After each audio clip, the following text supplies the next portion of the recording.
Sell cycle and cell division. Cell சைக்கிள்னா என்ன? ஒரு செல்லுக்குள்ள எந்த மாதிரி சுழற்சி நடந்து ரெண்டாவது செல்லை ஃபார்ம் பண்ணும். சரியா? என்னென்னலாம் சேஞ்சஸ் நடந்து ரெண்டாவது இது ஆகும், அதான் செல் சைக்கிள்னு சொல்லுவோம். அண்ட் செல் டிவிஷன்னா அப்படி நடந்து நமக்கு என்ன ஆகுது, ரெண்டு வகையான டிவிஷன் இருக்குது. ஒன்று மைட்டாட்டிக், இன்னொன்று மியாட்டிக். சரியா? மைட்டாசிஸ் செல் பகுப்பு, மியாசிஸ் செல் பகுப்பு. மைட்டாசிஸ்ன்றது ஈக்குவேஷனல் டிவிஷன் சொல்லலாம், பாடி செல்ல நடக்கும், உடல செல்ல நடக்கும். மியாசிஸ் அப்படின்றது ரெடக்ஷன் டிவிஷன், குன்றல் பகுப்பு, ரீப்ரொடக்டிவ் செல்ல நடக்கும். அதான் செல் டிவிஷன். சரியா? அப்ப ஒரு செல்லுல செல் சைக்கிள் எப்படி நடக்குது, G1, S, G2, அதுக்கப்புறம் எம்பேஸ், இந்த இது ஃபுல்லா நடக்கிறது தான் செல் சைக்கிள். அப்ப செல் டிவைட் ஆகிறதுக்கு முன்னாடி என்னென்ன மாதிரியான சேஞ்சஸ்லாம் அதில் நடக்குது அப்படின்றத செல் சைக்கிளில் பார்ப்பீங்க. அது எப்படி பிரிகடைது மைட்டாசிஸ் மியாசிஸை பற்றி இந்த லெசனில் பார்ப்போம். ஓகேவா? அண்ட் வேற எதெல்லாம் இதில் படிப்போம் அப்படின்னா, அதான் ஏற்கனவே சொன்னது போல செல் சைக்கிள்னா என்ன, செல் சுழற்சி அப்படின்னா என்ன, ரைட்டுங்களா? அதுக்கப்புறம் எம் ஃபேஸ் அப்படின்னா என்ன, மைட்டாட்டிக் ஃபேஸ் அப்படின்னா என்ன, அதை பற்றி படிப்போம். சிக்னிஃபிகன்ஸ் ஆஃப் மைட்டாசிஸ், மைட்டாசிஸ் செல் பகுப்பினுடைய முக்கியத்துவம் என்ன, ஏன் மைட்டாசிஸ் செல் டிவிஷன் நடக்கணும், ஒரு பிளான்ட்லயோ அனிமல்லையோ ஏன் நடக்கணும் அப்படின்றத பார்ப்போம். அதுக்கப்புறம் மியாசிஸ்னா என்ன, குன்றல் பகுப்புனா என்ன, அண்ட் சிக்னிஃபிகன்ஸ் ஆஃப் மியாசிஸ், குன்றல் பகுப்புடைய முக்கியத்துவம் என்ன, இதுதான் இந்த லெசன்ல பார்க்க போறோம். ரொம்ப ஈஸியான லெசன், 2 கொஸ்டின் மினிமம், 2 கொஸ்டின்ஸ் கிட்ட இதில் பார்க்கலாம். சரிங்களா? பார்க்கலாமா என்ன கொடுத்துருக்காங்கன்னு? Right. Are you aware that all organisms, even the largest, start their life from a single cell? உங்களுக்கு தெரியுமா அப்படின்னு கேட்குறாங்க. என்ன தெரியுமானா, எந்த பெரிய உயிரினமா இருந்தாலும் சரி, பெரிய யானையா இருந்தாலும் சரி, அல்லது சின்ன குருவியாக இருந்தாலும் சரி, அல்லது பெரிய பெரிய பைல்வான் மனுஷனா இருந்தாலும் சரி, எல்லாமே ஒரு சிங்கிள் செல்லுல இருந்து தான் அந்த பெரிய யானையை உருவாகுது. ஒத்துக்கிறீங்களா? அதான் அவங்க சொல்றாங்க. பெரிய யானையா இருந்தாலும் சிங்கிள் செல்ல இருந்து தான் அது உருவாகுது அப்படின்றோம்.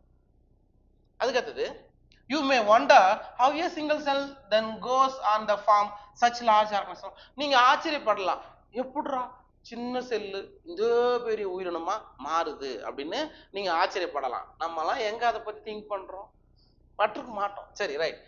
growth and reproduction are characteristics of cells.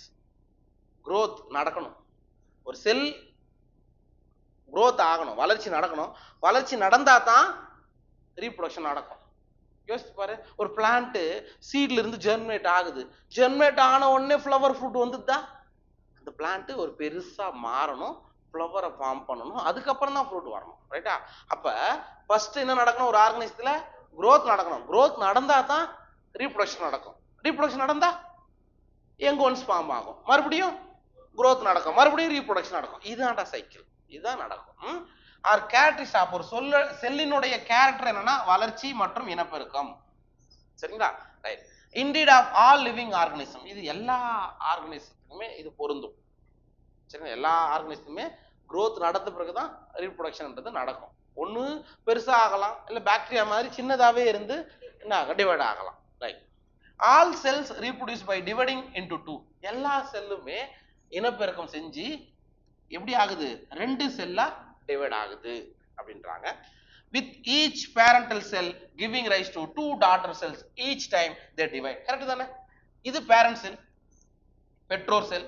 அது என்ன பண்ணுது, ஒவ்வொரு வாட்டியும் டிவைட் ஆகும்போது 2 டாட்டர் செல் கொடுக்குது. கரெக்டா?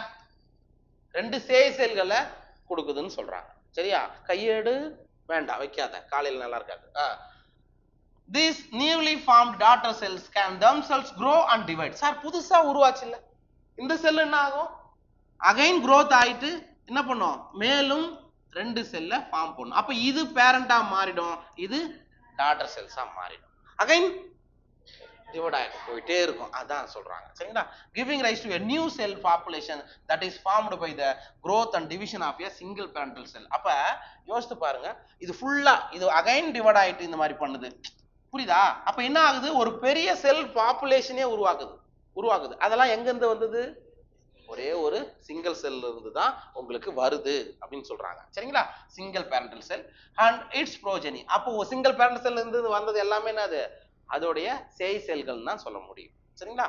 In other words, such cycles of growth and division allow a single cell to form a structure consisting of millions of cells. அப்ப என்ன சொல்றாங்க அப்படின்னா, வேற மாதிரி நீங்க எப்படி சொல்லலாம்னா, செல் சைக்கிள் நடந்தது, செல் சைக்கிள் நடந்து growth and division allow, growthம் டிவிஷன் நடந்து உங்களுக்கு என்ன ஆகுது, சிங்கிள் செல் ஒரு மில்லியன் கணக்கான செல்களை தோற்றுவிக்கக்கூடியது.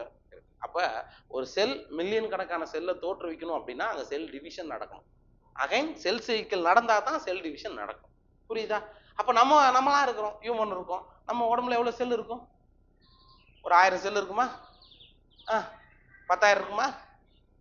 மில்லியன் கணக்கான செல்கள் நம்ம உடம்புல இருக்கும்பா. அப்ப மில்லியன் கணக்கான செல் எப்படி வந்திருக்கும்னு நினைக்கிறீங்க? Single cell. என்ன செல் சிங்கிள் செல்? சைகோட். சைகோட்ன்றது சிங்கிள் செல்லு, கரெக்ட் தானே? சைகோட்ன்றது சிங்கிள் செல். அந்த சிங்கிள் செல்லு மல்டிப்ளிகேஷன் அடைஞ்சுதான் மில்லியன் கணக்கான செல்கள் நமக்கு ஃபார்ம் ஆகுது. அதெல்லாம் என்ன டிவிஷன் மூலமா நடந்திருக்குன்னு நினைக்கிறீங்க? மைட்டாசிஸ்டா. அதே சிங்கிள் சைகோட்னு தான் நான் சொல்றேன்.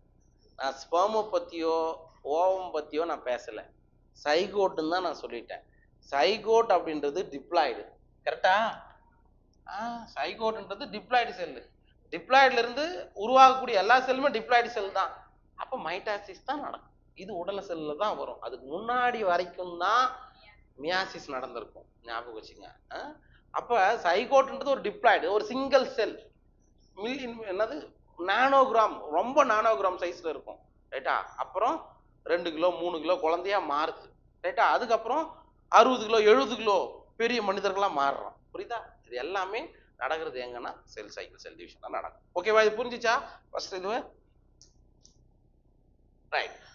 அப்புறம் இப்போ நாம பார்க்க போறது செல் சைக்கிள் அப்படின்னா என்ன, செல் சுழற்சி அப்படின்னு நம்ம என்ன சொல்றோம். நம்மளுக்கும் ஒரு சைக்கிள் இருக்கு, இருக்கா இல்லையா? நம்ம சைக்கிள் என்ன இருக்கு? நமக்கு சைக்கிள் டெய்லியும் ரொட்டீன் டே. அப்படி சொல்றீங்க? டெய்லி சாப்பிட்றோம், அதையும் கூட சேர்த்துக்கோ, டெய்லி இட்லியே சாப்பிட்றோம் சேர்த்துக்கோ. Routine life. இன்னைக்குமா ஆஸ் யூஸ்வல் இட்லி பொங்கல், இல்லைன்னா சப்பாத்தி வரப்போகுது, வேற என்ன சொல்ல போறோம்? இது ரொட்டீன் சைக்கிள். ஓகே. நம்முடைய லைஃப் சைக்கிள்னு ஒண்ணு இருக்குது. லைஃப் சைக்கிள் அப்படின்னா என்ன? ஒரு குழந்தை பிறக்குது, அந்த குழந்தை வளருது, கல்யாணம் பண்ணுது, மறுபடியும் குழந்தைய பெக்குது, அது அவன் இறக்குறான், சரியா? அப்புறம் அதான் சைக்கிள். புரியுதுங்களா? அது ஒரு சுழற்சி. இந்த மாதிரி எல்லா ஆர்கனிசத்துக்கும் உண்டு. ஏதாவது இந்த உலகத்துல இறப்பே இல்லாத உயிரினம் ஏதாவது இருக்கா? டெத்தே இல்லை அப்படின்னு நீங்க ஏதாவது சொல்ல முடியுமா? சொல்ல முடியாது. மைக்ரோப் சொன்னா கூட நீங்க சொல்லலாம், அது கூட என்ன ஆயிடும், மல்டிபிளிகேஷன் நடக்கிறதால அதை நான் சொல்லுவாங்களே தவிர இது வரைக்கும் ஒரு உயிரினம் பிறந்து சாவாதெல்லாம் யாரும் இருக்க முடியாது, செத்துத்தான் ஆகணும். அதுக்குள்ள நம்ம நிறைய சாதிச்சுட்டு போக வேண்டிய வேலைகள் நிறைய உண்டு. பார்க்கலாம். Cell division is a very important process in all living organism. இப்ப செல் பிரிதல் அப்படின்றது எல்லா உயிரினங்கள்லயும் இருக்கக்கூடிய ஒரு முக்கியமான ஒரு செயல்முறை. கண்டிப்பா செல் டிவிஷன் நடந்தே ஆகணும், நடக்காமலாம் ஒரு உயிரினம் வாழ்றது ரொம்ப கஷ்டம். During the division of a cell, DNA replication and cell growth also takes place. Sir, cell பிரியும் பொழுது ஒரு செல் இப்படி இருக்கு அப்படின்னா அந்த செல் நமக்கு ரெண்டா பிரியுது அப்படின்னா முதல்ல என்ன நடக்கும் அப்படின்னா உள்ள இருக்கக்கூடிய மரபு பொருள் டிஎன்ஏ என்ன ஆகும்? பிரியும். நீங்க இதுதான் பாக்டீரியாவில் படிச்சிருப்பீங்க. ஜஸ்ட் ஒரு பாக்டீரியா செல் இருக்கும், பாக்டீரியா செல்லுல குரோமோசோமல் டிஎன்ஏ இருக்கும். இந்த முதல்ல என்ன நடக்கும் அப்படின்னா பாக்டீரியா செல் பிரியறதுக்கு முன்னாடி இந்த குரோமோசோமல் டிஎன்ஏ தனித்தனியா பிரிய அடையும், கரெக்டா? அதுக்கப்புறம் தான் 2 பாக்டீரியா செல் உருவாகும். கரெக்டா? படிச்சியா? அதைத்தான் சொல்றாங்க இங்க செல் டிவிஷன். அப்ப என்னென்னலாம் ப்ராசஸ் நடக்கும் அப்படின்னா ஃபர்ஸ்ட் செல் டிவிஷன் நடக்குது அண்ட் டிஎன்ஏ செல் சைக்கிள் சொல்றாங்க. டிஎன்ஏ ரெப்ளிகேஷன் நடக்கும், ரெப்ளிகேஷன் நடந்தா செல் growth நடக்கும். ஏன் டிஎன்ஏ ரெப்ளிகேஷன் நடக்கணும்? அதோடைய டாட்டர் செல்லுக்கு அந்த டிஎன்ஏ போகணும், அதனால டிஎன்ஏ ரெப்ளிகேஷன் நடக்கும். டிஎன்ஏ பிரதி எடுத்தலா தமிழ்ல நடக்கும். Hence have to take place in a coordinated way to ensure correct division and formation of progeny cells containing intact genome. இது எப்படி நடக்கும்னா ஒரு கோஆர்டினேட்டடா நடக்கும். ஃபர்ஸ்ட் டிஎன்ஏ ரெப்ளிகேஷன் நடக்கணும், நடந்தா தான் செல் டிவிஷன் நடக்கும். ஒன்லி செல் மட்டும் பிரிஞ்சிட்டு உள்ள இருக்கிற டிஎன்ஏ பிரியலனா நோ யூஸ். இது எப்படி நடக்கும்? ஒரு கோஆர்டினேட்டட் வேவால உங்களுக்கு நடக்கும். கரெக்டான டிவிஷன் நடக்கணும். சப்போஸ் டிஎன்ஏ மட்டும் டிவைட் ஆயிட்டு இட் மீன்ஸ் நியூக்ளியஸ் மட்டும் டிவைட் ஆகுது, கேரியோகைனேசிஸ் மட்டும் ஒழுங்கா நடக்குது, ஆனா சைட்டோகைனேசிஸ் ஒழுங்கா நடக்கல அப்படின்னா என்ன ஆகும்? ஒரு செல்லுக்குள்ள நிறைய நியூக்ளியஸ் வந்துடும். சரிங்களா? அப்ப கரெக்டான வேலை நடந்தா மட்டும்தான் ப்ராப்பரா செல் டிவிஷன் நடக்கும், இல்லைன்னா பிரச்சனைகளை கொண்டு போகணும். ஓகேவா? The sequence of events by which a cell duplicates its genome, synthesizes the other constituents of the cell and eventually divides into two daughter cells is termed as cell cycle. Cell cycle னா என்ன சொல்றாங்க பாருங்க. The sequence of event, அது ஒரு செயல்முறை by which cell duplicates its genome. It means genome னா அங்க எதை சொல்றாங்க? DNA தான் சொல்றாங்க. DNA தான். சரியா? ஜீனோம்னா DNA தான். அதாவது ஜீன்களுடைய ஒட்டுமொத்த தொகுப்பு தான் ஜீனோம்னு நம்ம படிப்போம். சரிங்களா? அப்ப இங்க என்ன நடக்குது? Duplicates it genome. It means DNA என்ன ஆகும்? டூப்ளிகேட் ஆகுது, அதோட இன்னொரு காப்பி உருவாக்கப்படுகிறது. And synthesis of the other constituents of the cell. அப்படின்னா என்ன? செல்லுக்குள்ள இருக்கக்கூடிய வேறு சில கான்ஸ்டியூன்ஸ் என்ன அர்த்தம்? Cell organelles. செல்லுக்கு இப்ப டாக்டர் செல்லுக்கு என்ன வேணும்? மைட்டோகாண்ட்ரியா, அதுக்கும் போகணும், இதுக்கும் மைட்டோகாண்ட்ரியா வேணும். அப்ப ஈக்குவலா பிரிச்சு கொடுக்குது இல்லையா? அது அப்ப என்ன ஆகணும்? உருவாகணும், அது நடக்கும். And even divides into two daughter cell. அப்ப ஜீனோமும் ரெண்டா டிவைட் பண்ணி டாட்டர் செல்லுக்கு கொடுக்கணும். உள்ளகிற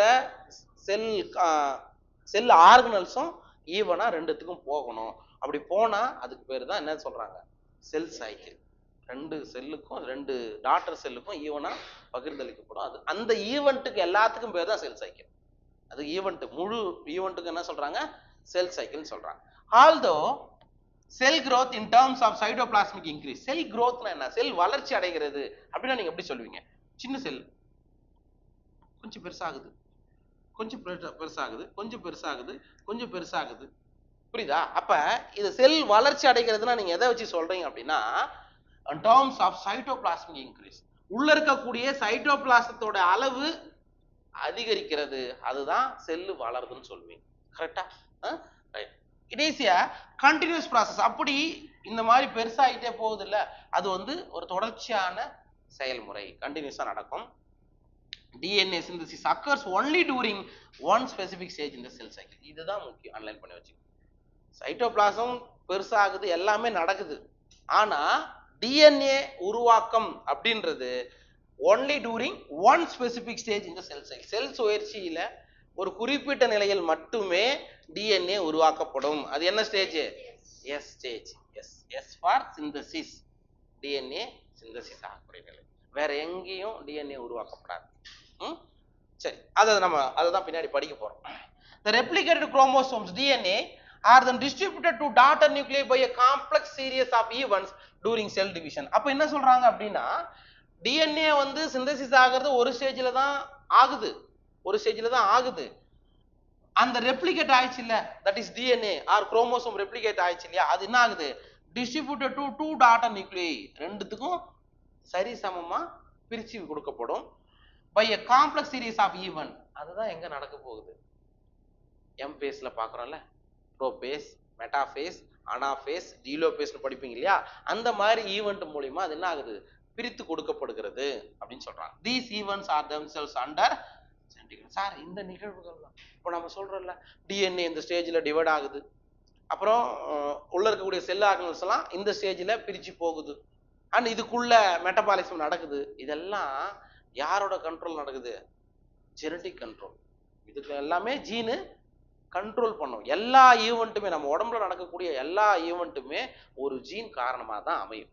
வேற வேற ஜீன்களா இருக்கலாம், வேற வேற ப்ராசஸை கண்ட்ரோல் பண்ணலாம். அந்த மாதிரி செல் சைக்கிள், செல் டிவிஷன் நடக்கிறதுக்கும் எல்லாமே under the control of gene or genetic control மூலமா தான் இது நடக்குது. சரிங்களா? புரிஞ்சுதா இது?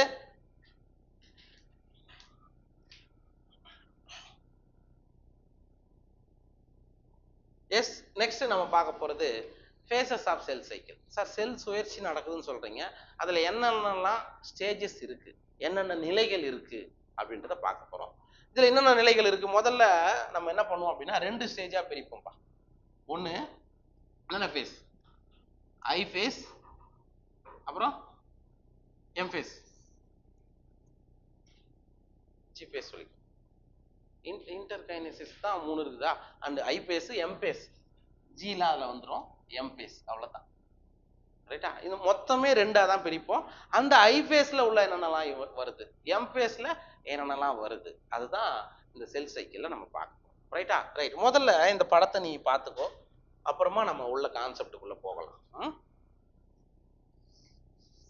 சரிப்பா. இப்ப இங்க ஒரு செல் இருக்கு, சரியா? இது இப்போதைக்கு மறந்துடு. இங்க ஒரு செல் இருக்கு, இங்க ஒரு செல் இருக்கு. இந்த செல் இப்படி இந்த சைக்கிள் முடிச்சு எதை கொடுக்குது, ரெண்டு செல்லா ஃபார்ம் பண்ணுது. ஒரு செல் இருக்கு, அந்த செல் இந்த ஸ்டேஜ் எல்லாம் கடந்து ரெண்டு செல்லா ஃபார்ம் பண்ணுது. இதுக்கு பேர் தான் செல் சைக்கிள். இதுல என்னென்னலாம் ஈவெண்ட் நடக்குதோ அதுதான் நம்ம என்ன சொல்றோம், செல் சைக்கிள்னு சொல்றோம். ரைட். இதை நம்ம எப்படி பிரிக்கலாம் அப்படின்னா ரெண்டா பிரிக்கிறோம். இந்த G1 S G2 இது மூணும் சேர்ந்தது ஐ ஃபேஸ், ஐ நிலைன்னு சொல்லலாம். இதுல தான் மூணு இருக்கு, G1 S G2. புரியுதுங்களா? இந்த மூணு ஈவெண்ட்டையும் சேர்த்து நம்ம என்ன சொல்லலாம், ஐ ஃபேஸ் இன்டர்ஃபேஸ் அப்படின்னு சொல்லலாம். ரைட். அடுத்தது இன்னொன்னு யார் இருக்கா, எம் ஃபேஸ். இந்த எம் ஃபேஸ்ல எத்தனை இருக்கு, 4 ஃபேஸ் இருக்கு. ProBass, metaphase, anaphase, telophase. இது 4 ஃபேஸ் தான் எம் ஃபேஸ். இது சைட்டோகைனஸ்ன்றது ரெண்டு சைட்டோபிளாசம் ரெண்டா பிரியறதுக்கு பேர். புரியுதா? இப்போ ஒரு ஐடியா கிடைச்சுதா?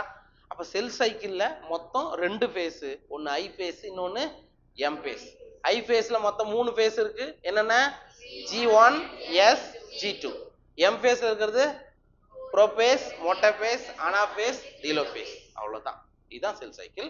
ரைட். அப்ப இதுல என்னென்னலாம் நடக்க போகுது, G0 அதுல வர அது அது அது வேற தனியா, அது வந்து தனியா தான் நம்ம சொல்லணும். ரைட்டா? ரைட். ஜென்ரலா இன்டர்ஃபேஸ்னா இது 3 தான். ஓகே. அப்ப இங்க என்னென்ன சார் ஈவெண்ட்லாம் நடக்கும் செல் சைக்கிள்ல அப்படின்னு பாத்தீங்கன்னா, முதல்ல ஒரு செல் இருக்காருன்னு நான் சொல்லிட்டேன். ஒரு செல் இன்டர்ஃபேஸ் ஃபுல்லாவே நான் இப்ப சொன்னது மாதிரி தான். இன்டர்ஃபேஸ் ஃபுல்லாவே உங்களுக்கு உள்ள செல்லுக்குள்ள குரோமோசோம் எப்படிதான் இருக்கும், குரோமாட்டின் ஃபைபர்ஸா தான் இருக்கும். இந்த ஸ்டேஜ் எல்லாம் நீங்க என்ன பார்க்க முடியாது, குரோமோசோம்னு ஒரு ஸ்ட்ரக்சரை பார்க்க முடியாது. அது ஞாபகம் வச்சுக்கோ. ரைட். அப்ப என்ன ஆகும் அப்படின்னா, G1ல இருந்து எஸ்க்கு வர்றதுக்கு கிட்டத்தட்ட இன்னொன்னு ஞாபகம் வச்சுங்க, இந்த 3 ஈவெண்ட்டும் G1 S G2. அப்போ ஒரு செல் சைக்கிள் 24 ஹவர்ஸ் நடக்குதுன்னு வச்சுக்கோ. 24 மணி நேரத்துல ஹியூமன்ல ஒரு செல் சைக்கிளை முடிச்சுட்டு 2 செல்லை ஃபார்ம் பண்ணும். சரியா? ஃபார் எக்ஸாம்பிள் 24 மணி நேரத்துல ஒரு செல் என்ன பண்ணுது, 2 செல்லா ஃபார்ம் ஆகுது அப்படின்னா கிட்டத்தட்ட 23 மணி நேரத்தை எது எடுத்துக்கும், ஐ ஃபேஸ் எடுத்துக்கும்.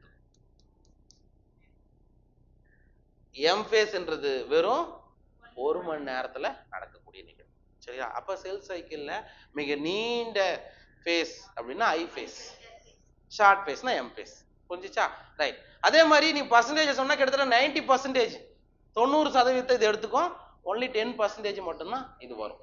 சரிங்களா? ரைட். அப்ப G1ல என்ன சார் நடக்கும், ஒரு செல் அடுத்த ஸ்டேஜ் என்ன நடக்க போகுது, எஸ்னா சிந்தசிஸ் ஃபேஸ்ன்னு நான் சொன்னேன். ஜினா G1ன்றது கேப் 1ன்னு அர்த்தம். G1 என்ன அர்த்தம், கேப் 1. G2னா கேப் 2 அப்படின்னு சொல்லலாம். எஸ்னா சிந்தசிஸ் ஃபேஸ். அப்ப இங்க என்ன நடக்கும் G1 நிலையில, அப்படி என்ன நடக்கும் அப்படின்னா, எஸ் ஃபேஸ்ல என்ன நடக்க போகுது, டிஎன்ஏ ரெப்ளிகேஷன் நடக்க போகுது. ஏற்கனவே இருக்கக்கூடிய டிஎன்ஏ ரெப்ளிகேட் ஆயிட்டு நிறைய கண்டென்ட்டா மாற போகுது. 2C னா 4C லெவலுக்கு இன்க்ரீஸ் ஆகும். சரியா? டபுள்னா இப்ப 1 இருக்குன்னா 2ஆ மாறும். எங்க, எஸ் ஃபேஸ் நடக்கும் சார். அப்ப அதுக்கு என்னென்னலாம் நீடு, அதுக்கு என்னென்னலாம் தேவை, அது எல்லாமே G1ல தான் உருவாகும். மெட்டபாலிட்டிக்கலி ஆக்டிவா செல் கண்டிப்பா இருக்கும். சப்போஸ் செல்லு ஒன்றும் செட் ஆகல, வேலைக்கு ஆகாது பழகுது, எது எஸ் ஃபேஸுக்கு தேவையானது உற்பத்தி ஆகலை, புரோட்டீன்லாம் கரெக்டாக உற்பத்தி ஆகணும். அப்படி இருந்தால் தான் டிஎன்ஏலாம் நடக்கும். ஒன்றும் வேலைக்கு ஆகாது, அவர் ஃபிட்டாகவே கிடையாது. ஒருத்தனை ஸ்போர்ட்ஸுக்கு நம்ம எத்தனை அனுப்பணும், ஒரு அத்லெட்டை அனுப்பணும் அப்படின்னா 2 நாளாக ஜுரம் வந்துச்சுன்னா அவனை போய் அதில் பார்ட்டிசிபேட் பண்ண வைப்போமா? அப்போ இங்கே ஒரு செக் பாயிண்ட் இருக்கும்.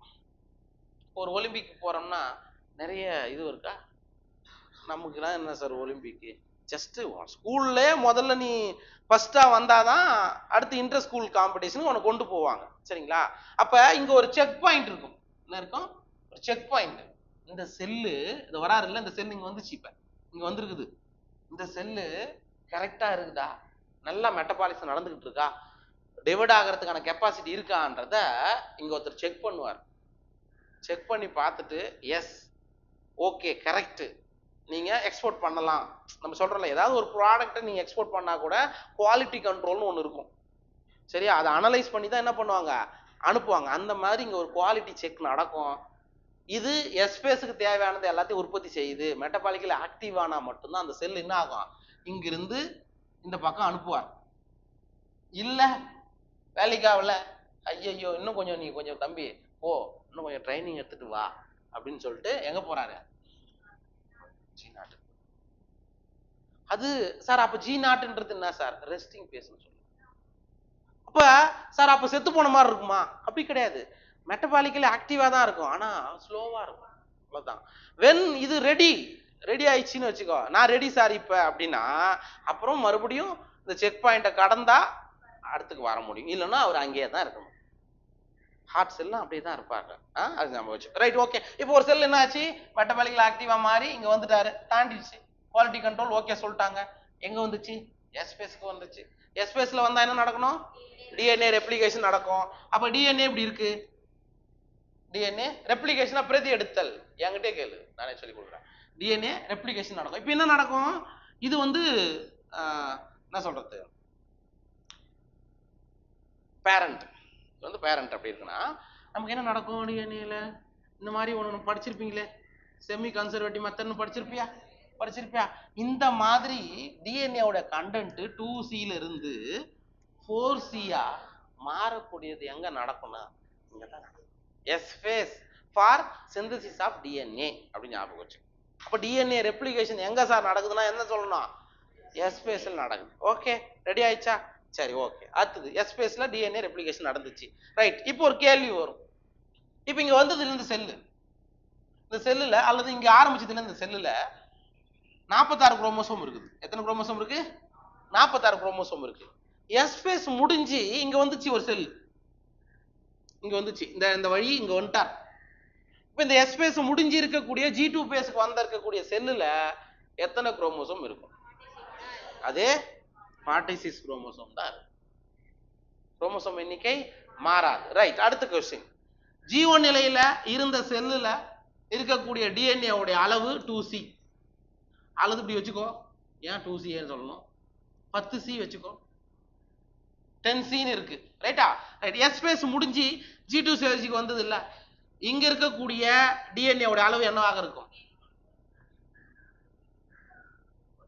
10C தான் இருக்குமா, 20C இருக்கும், 20C இருக்கும். டிஎன்ஏ கண்ட 2C to 4C சொல்லிட்டேன்.